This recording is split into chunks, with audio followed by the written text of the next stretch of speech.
안녕하십니까. 오늘은 저와 여러분이 십계명에 대해서 다시 한번 알아보려고 합니다. 지난 시간에 우리가 5계명까지 알아본 것 같습니다. 그런데 다시 1계명부터 한번 다시 살펴보도록 할게요. 십계명은 우리가 하나님과의 사람, 우리 성도들과의 관계를 우리에게 전해주는 것이 십계명입니다. 그래서 이 십계명은 사람과 사람 간의 관계는 아니라 우리가 하나님을 어떻게 섬겨야 되고 어떻게 바라보아야 되고 어떻게 겸해야 되는지 그 내용에 대해서 우리에게 알려주는 것입니다. 그러므로 이 십계명은 하나부터 열까지 모든 게 하나님과의 관계라는 것을 말씀드렸습니다. 그래서 1계명은 나 외 다른 하나님 그랬는데 나 외 다른 신이라 그랬는데 우리가 알고 있는 부처라든가 성황당에 가서 하는 이런 내용들이 아니라 우리가 어떻게 하나님이 아닌 다른 하나님, 참 하나님이 아닌 다른 하나님을 우리가 바라보고 있느냐에 대해서 말씀하는 것이 1계명이라고 그랬습니다. 그래서 내 의와 내 욕심으로 내 중심으로 바라보는 하나님, 이 하나님이야말로 우리가 잘못 알고 있는 참 하나님이 아니라는 것이죠. 참 하나님은 나와 어떤 상관없이 나와 어떤 문제, 내게 주어진 어떤 문제와도 상관없이 그 하나님은 영원하신 그대로의 하나님이어야 된다는 사실인 것입니다. 두 번째로 이름을 망령되이 우상을 만들지 말라고 그랬습니다. 어떤 형상을 만들지 말라고 하는 것은 다른 것이 아니라 우리 안에 하나님 이외에 다른 어떤 형상을 가지지 말라는 뜻입니다. 그래서 그 형상을 만들게 되면은 우리가 어떤 문제가 생기느냐, 하나님 보니까 나를 미워한다 그랬습니다. 하나님을 미워하기 때문에 하나님이 아닌 다른 것을 우리가 만들다 그러죠. 그래서 돈은 일반하게 뿌리라고 그랬습니다. 그런데 이 돈이라고 하는 것을 갖다가 성경에서 말씀하는 돈이라고 하는 것은 우리가 알고 있는 재물도 되지만은 그게 아니라 우리 안에 어떤 다른 형상이 만들어지는 것, 하나님 이외에 다른 것들이 만들어지는 것을 말씀하고 있습니다. 그래서 우리가 그 하나님이 그런 하나님의 형상이 아닌 다른 형상을 만들어 놓고 거기에 매달려 있게 되면 하나님은 죄를 묻는데 3, 4대까지 묻고 또 축복을 주시는데 1000대까지 준다 그랬습니다. 그러면은 우리가 하나님 앞에 1000대의 복을 누리려면은 대대 자손이 다 하나님을 잘 믿어야 된다는 것이죠. 그래서 이 3, 4대라고 하는 의미는 우리가 알고 있는 인간의 대개수가 아님을 우리가 좀 살펴보아야 됩니다. 그리고 이름을 망령되이 일컫지 말라 그랬습니다. 이름을 망령되이 일컫는다라고 하는 것은 하나님의 이름을 우리가 스스로 욕되게 하는 것이죠. 에스겔서에 보면 하나님은 하나님의 이름이 더럽혀진 그 이름을 위해서 일하신다 그랬습니다. 우리가 하나님의 이름을 어떻게 더럽힐까요? 그래요, 숟가락질 받는 거예요. 나로 인해서 하나님이 욕을 먹는 것입니다. 그리스도인이라는 나 때문에 하나님이 욕을 먹는 거예요. 이걸 그분의 이름을 망령되이 일컫게 한다 그랬어요. 그 다음에 안식일을 기억하라 그랬죠. 안식일을 기억해서 거룩히 지키라 그랬는데 안식일에 대해서 우리가 지난 시간에 자세하게 말씀드렸습니다만은 그 안식일이라고 하는 것은 하나님이 쉼같이 우리의 쉼이 이루어져야 된다는 것이죠. 그러려면 우리 안에 하나님의 형상이 만들어져야 되는데 그 하나님의 형상은 예수 그리스도라고 그랬습니다. 고린도서 4장에 보니까 그분은 하나님의 영광의 광채인 예수 그리스도였습니다. 그분이 형상이었습니다. 그래서 우리 안에 하나님의 형상인 예수 그리스도가 거하시게 되면은 이제부터 내가 일하는 것이 아니라 그분이 나를 위해서 수고하시는 거예요. 이걸 우리가 안식일이라고 말씀합니다. 그럼 우리가 알고 있는 일주일의 첫 번째 날, 우리가 말하는 주일, 이건 우리가 이제 지키는 하나의 외형적인 모습이고 실질적으로는 내가 정말 하나님을 깨닫고 하나님이 나와 함께 하신다는 걸 알고 그 다음부터 내 마음이 평안해졌을 때 그때를 안식일이라고 합니다. 그러니 우리가 주일날 와서 예배 드리면서도 근심 걱정을 가지고 예배 드릴 때는 이것은 안식이 아니죠. 안식이라고 하는 것은 내 안에 참된 기쁨이 넘치고 참된 평강이 주어질 때 그때를 안식이라고 합니다. 이건 하나님 주신 안식이에요. 하나님의 안식이라고 말씀합니다. 그때는 내 안에 기쁨이 넘치는 것은 그리스도가 내 주인이 되시고 내 안에 그분이 역사할 때 정말 몰랐던 이 모든 근심과 모든 염려가 사라지게 될 때 그때가 참 안식이 되는 겁니다. 그 다음에 부모를 공경하라 그랬습니다. 그럼 내가 준 땅에서 네가 장수하고 그날이 길 것이다 그랬습니다. 그런데 여러분 생각해 보십시오. 하나님을 믿지 않는 자들도 부모를 공경합니다. 그들도 이 땅에서 장수하며 잘 살아요. 그런데 여러분 이 내용은 어떤 거냐 하면 주 안에서입니다. 주 안에서. 그래서 이 부모라고 하는 것은 육적인 부모일 수도 있지만은 그거보다 더 깊이 들어가면은 우리 영적인 부모, 하나님을 뜻합니다. 하나님을 잘 공경해야 돼요. 그래서 땅에서 잘 된다라고 하는 것은 어떤 의미냐? 내가 잘 먹고 잘 산다라는 것이 아니라 내 심령이, 땅에 속한 내 심령이 하늘 백성으로 바뀌는 이 수준이 달라지는 거예요. 그 다음에 그날이 장구하리라 그랬는데 이걸 장수라 그럽니다. 이게 뭐냐? 하나님이 인정해 주시는 날이 계속될 것이라는 거예요. 그럼 그 부모님을 공경한다라고 하는 것은 우리가 어떻게 하나님을 경외할까를 먼저 알아보아야 되는 것이죠. 그래서 신명기 4장 10절에는 모아라는 거예요. 너희는 너희 후손들과 너희 주변에 있는 사람들을 다 모아라. 모으게 되면 누구를 위해서 모으느냐? 우리를 위해서 모으는 게 아니라 하나님을 위해서 우리가 모여야 되는 거예요. 그럼 하나님은 우리에게 하나님을 경외하는 법을 알려준다 그랬습니다. 여러분, 우리가 하나님을 어떻게 경외해야 되겠습니까? 오늘 10계명, 1계명부터 나와 있는 그 4계명까지의 그 내용이 우리에게 이루어져야 되는 것이에요. 그럴 때 부모를 공경하는 내용이 나옵니다. 어떤 면에서는 순종을 원하는 하나님의 말씀이기도 합니다. 그 다음 살인하지 말지니라 그랬어요.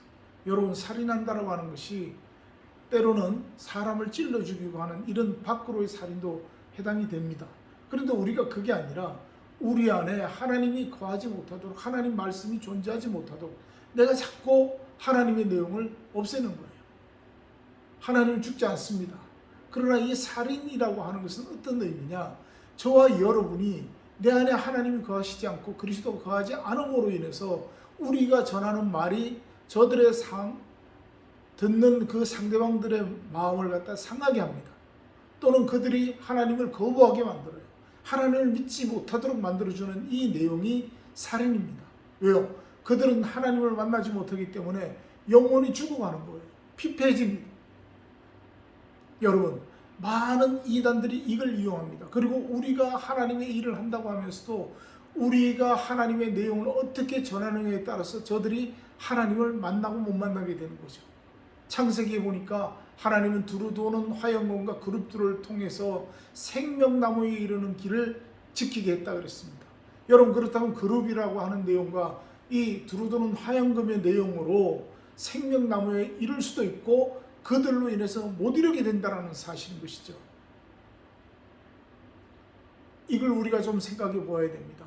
우리가 하나님 말씀을 깨닫고 하나님을 먼저 만난 우리가 하나님의 내용을 저들에게 어떻게 전해줘서 저들이 하나님을 만나느냐 못 만나느냐에 따라서 저들이 생명에 이룰 수 있고 그렇지 못할 수가 있다는 사실인 것입니다. 이게 살인입니다. 여러분, 육적 살인도 하면 안 됩니다. 그러나 영적 살인이 더 무섭다라는 사실을 알아야 되는 것이죠. 그 다음 간음하지 말라 그랬습니다. 여러분이 간음은 옆집 여자를 쳐다보고 이상한 생각하고 이건 도덕적인 거예요. 그런데 성경에서 간음은 어떤 거냐? 우상숭배를 뜻합니다. 우상숭배. 나와 있죠? 다른 신을 있게 하지 말라 그러고 어떤 형상을 만들지 말라 그랬어요. 이 우상숭배라고 하는 것이 간음입니다. 여러분, 간음한 여인이 있었죠. 그 여인을 갖다가 하나님이 용서해 줬습니다. 우리가 잘 알고 있는 요한복음 8장에 있죠. 8장에 보면은 이 간음한 여인이 있는데 이 여인이 현장에서 잡혔어요. 그런데 구약의 모세 율법에 의하면은 여자와 남자를 동시에 다 죽이라 그랬어요. 그런데 그 현장에 여자만 잡혀왔습니다. 어떤 목사님이 이런 이야기를 했습니다. 그들이 간음 현장에 들켰을 때는 남자가 행동도 빠르고 눈치가 빨라서 창문 넘어 도망갔다고. 여러분, 이건 소설 내용이죠. 소설에서나 허구적인 이야기입니다. 그런데 그 현장에서 그 여인을 잡아온 사람들이 바로 서기관과 바리새인, 사두개인과 바리새인이었습니다. 그들이 그 여인을 데리고 왔어요. 누구한테로? 예수님께로. 그러면서 현장에서 잡혔다 그래요.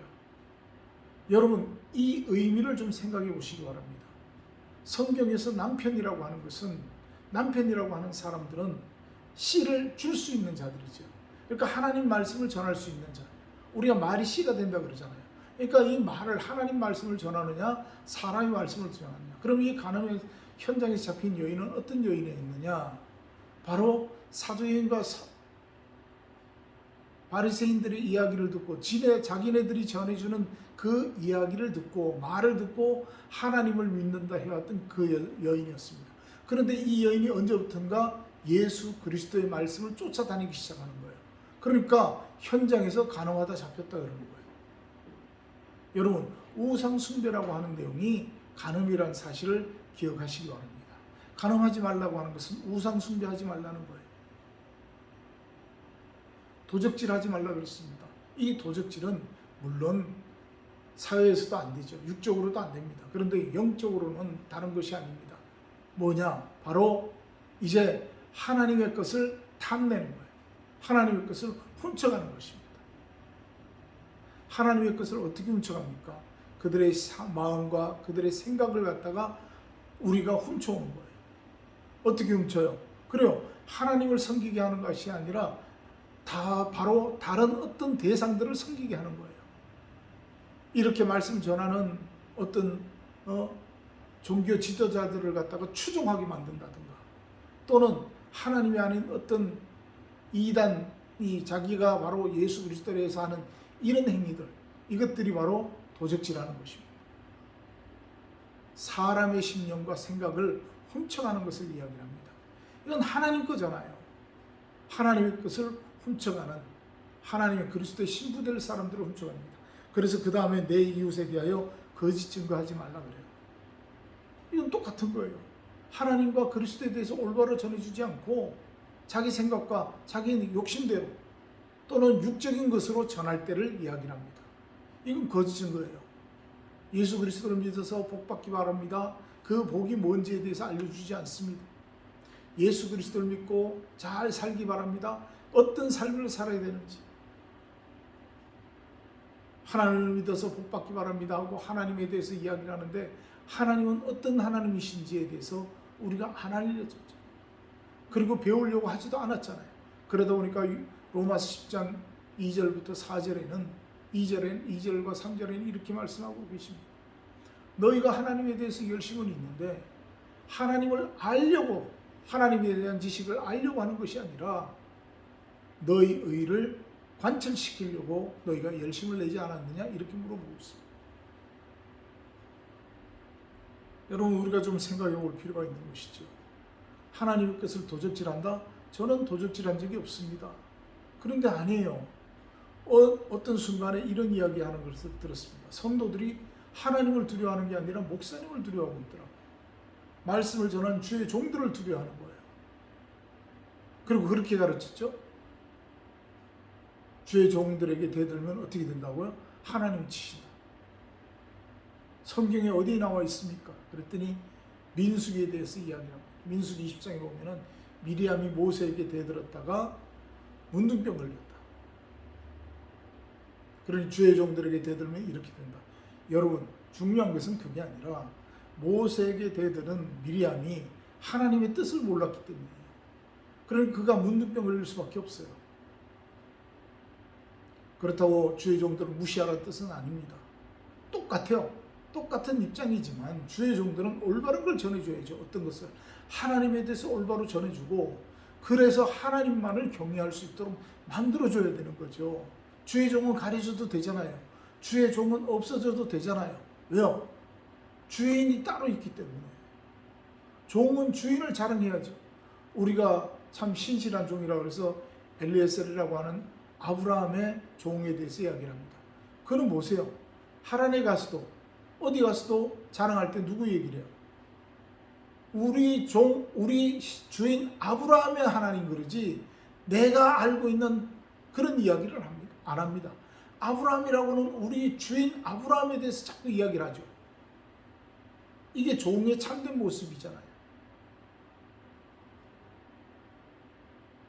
그래서 주인이 시킨 것을 이루기까지 쉬지 않고 수고하는 그 모습이 되어야 되는 거죠. 저 여러분, 이 주의 종들은, 그러면 주의 종, 하나님의 종, 그리스도의 종들은 무엇을 이루기 위해서 해야 할까요? 그래요, 생명 살리기 위해서, 또 그들에게 그리스도와 하나님에 대해서 알려줘 정확하게 그들이 만날 수 있도록 길을 열어주는 거예요. 계명성이라고 이사야서 14장에 나옵니다. 이 계명성을 사탄이라고 우리가 이야기를 하는데, 그 계명성은 뭐냐? 빛이 올 수 있도록 길을 열어주는 자, 문을 열어주는 자가 계명성이에요.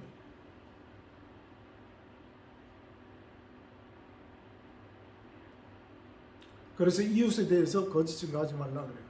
이웃에게 거짓 증거한다라고 하는 것은 여러분들 이웃이 누구인지를 분명히 알아야 됩니다.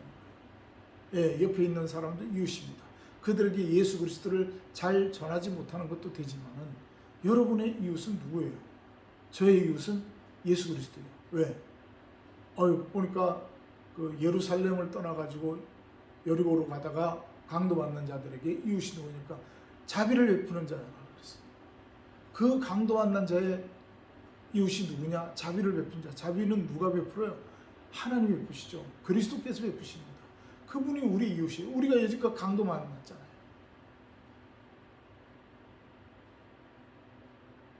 우린 강도 만나서 살아왔습니다. 그런데 그 자비를 베풀어서 생명을 살려주는 그분이 우리 이웃이에요. 이웃에 대해서 거짓 증거하지 말라는 이야기를, 이 말씀을 우리가 잘 음미하시기 바랍니다. 또 내 이웃의 아내를 탐내지 말라.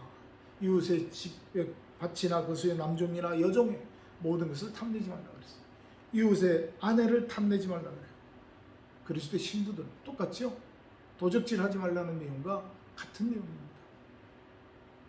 성도들은 그리스도의 신부예요. 그런데 언제부턴가 주의 종들이 내 성도 합니다. 어떤 목사님은 진짜 이 사람이 내 성도인지 아닌지 어떻게 알아봐요? 뭘 벗어보라 그러면 안 돼요. 이렇게 막말을 할 수가 있습니까?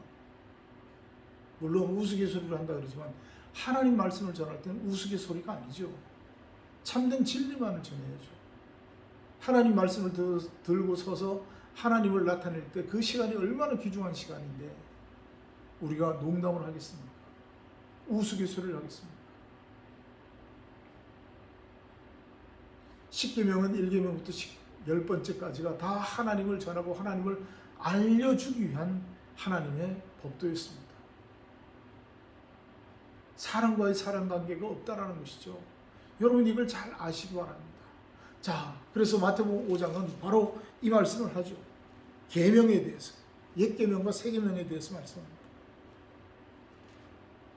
그래서 마태복음 5장에 여러분들 이제 내가 율법을 폐하러 온 것이 아니라는 거예요. 율법을 완성케 하러 왔다 그랬습니다. 그 율법의 완성은 바로 그리스도라고 그랬어요. 하나님의 사랑을 나타낼 수 있도록 만들어 주려고 하는 것이죠. 자, 그래서 옛사람에게 말한 바 살인하지 말라 그랬죠. 이제 살인하지 말라고 하는 뜻이 무엇인지 알았잖아요. 그래서 이 성경에 보면 주님이 형제에게 라가라고 하는 자, 노하는 자, 미련한 놈이라고 하는 자. 말했을 뿐인데 그걸 살인이에요? 여러분 이것들이 중요하다는 거죠. 그 사람의 심령을 상처를 줘서 그 사람이 그리스도를 영접하지 못하도록 만들어주는 것. 이것이 바로 여러분 살인이라는 것이죠. 그 다음에 예물에 대해서 말씀하시잖아요. 예물을 드리려다가 원망 드릴 만한 일이 있거든. 예물을 두고 가서 형제와 화목하고 난 다음에, 여러분 예물이라고 하는 것은 여러분들의 마음을 드리는 거예요. 내가 하나님 앞에 드려져야 되는데, 내가 산제사로 하나님 기뻐하시는 영적 예배로 드려져야 되는데 나를 드릴 수 없으니까 대신 예물로 드리는 거예요. 그럼 그 예물에는 우리 마음이 담겨 있어야 됩니다. 우리 생각이 있어야 돼요. 그런데 내가 다퉜다라고, 형제와 다퉜다라고 하는 것은 내 마음에 분냄이 있는 거죠. 그래서 예물을 두고 가라고 하는 것은 마음을 하나님 앞에 들여놓고 가서 화해하고 와서 다시 하나님 앞에 경배하라는 거예요. 내가 다툰 마음이 있고 분한 마음이 있고 속상한 마음이 있는 그 상태로 하나님 앞에 드리는 것은 하나님 앞에 드리는 온전한 제사가 아니라는 사실인 것입니다. 예물을 가져가면 다시 가지고 올 때 이걸 드릴까 말까 염려가 있어서 그런 뜻이 아닙니다. 하나님 앞에 온전히 드리는 것은 마음과 그때 끝이 같아야 되는 거예요. 안팎이 똑같이 되어야 된다는 것입니다. 그 다음에 송사할 때 사화하라 그랬잖아요. 송사자와 함께 있을 때 사화하라. 그래요. 용서를 구하고 빌어서 화목해 되어야 된다는 거예요. 그래서 우리가 옥에 갇히게 되면 하나라도 갚지 않으면, 호름이라도 아주 작은 것 하나 갚지 않으면 결단코 거기서 나올 수 없다 그랬습니다. 무슨 얘기냐? 저와 여러분이 이제 우리를 고발하는 게 누구예요? 여러분, 우리를 고발하는 게 누구냐? 율법이라고 그랬어요. 율법 모세입니다. 모세. 그런데 그 율법을 갖다가 우리가 하나라도 지키지 않으면, 그래요. 100가지가 있는데 내가 99가지를 잘 지키고 하나를 보면 우리는 죄인이잖아요. 그래서 옥에 들어갈 수밖에 없어요. 그런데 하나님의 은혜는 그게 아닙니다. 예수 그리스도 말미암아 다 용서를 했죠. 그럼 이제 화해하라고 하는 것은 어떤 거냐? 그리스도 마음을 가지고 그들을 보라는 거죠. 하나님의 사랑을 전해줘야 돼요. 그래서 사랑이 내 안에 넘쳐날 때, 그리스도의 사랑, 하나님의 사랑이 내 안에 넘쳐날 때 모든 율법이 이루어지는 겁니다.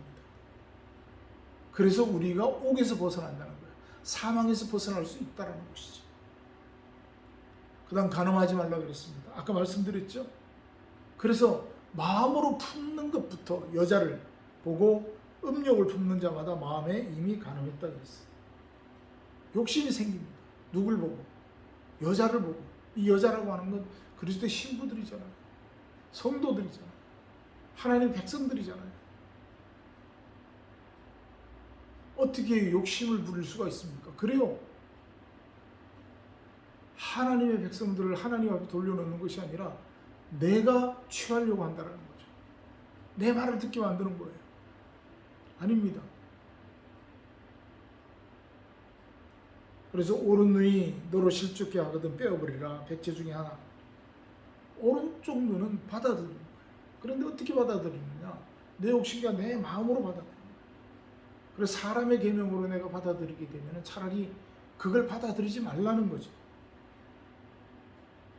또 오른손이 하는 것, 하나님의 것을 나타내는 행동, 그게 실족게 하거든 찍어버리라. 차라리 없애버리라. 그리고 아내를 버리거든 이혼 정서를 써줄 것이라 했는데, 누구든지 음행한 영 없이 아내를 버리면 이는 저로 가능케 한다 그랬습니다. 그래요. 제가 우상 숭배하는데 가서 이야기를 했는데도 듣지 않아요. 그런데 주님은 나중에 말씀하시죠. 둘이 가라. 또 교회에다 얘기를 해라. 그래도 안 되면은 하나님 말씀하십니다. 누구든지 음행한 영 없이 아내를 버리게 되면 가능케 한다 그랬습니다.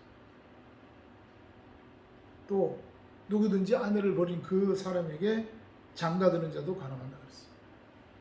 여러분, 이 육적인 장가가 아니죠. 그들을 내 아내로, 내 것으로 만들게 되면 가능이라는 것이죠. 또 맹세를 이야기를 합니다. 맹세.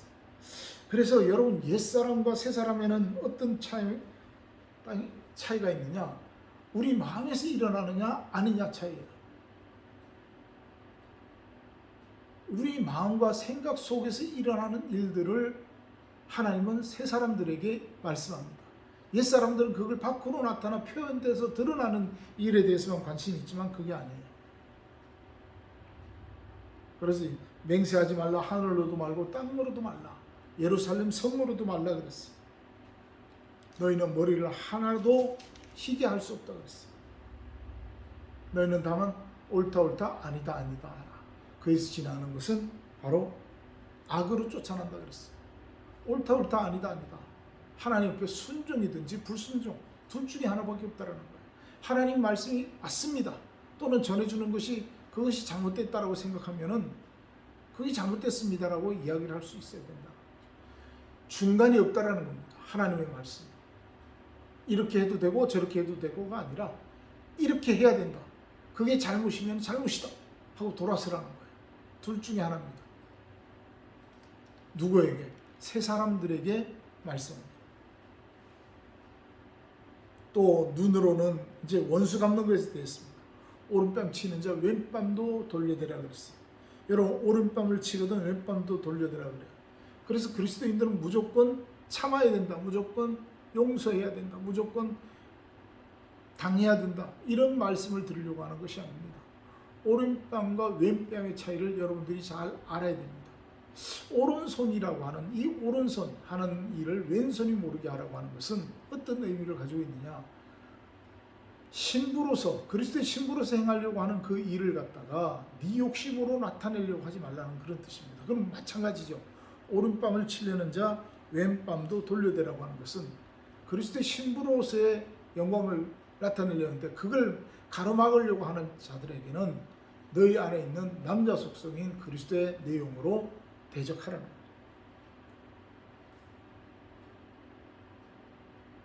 또 속옷을 가지고자 하는 자에게는 겉옷까지 주고 억지로 오리를 가자고 하면 심리를 가라 그랬습니다.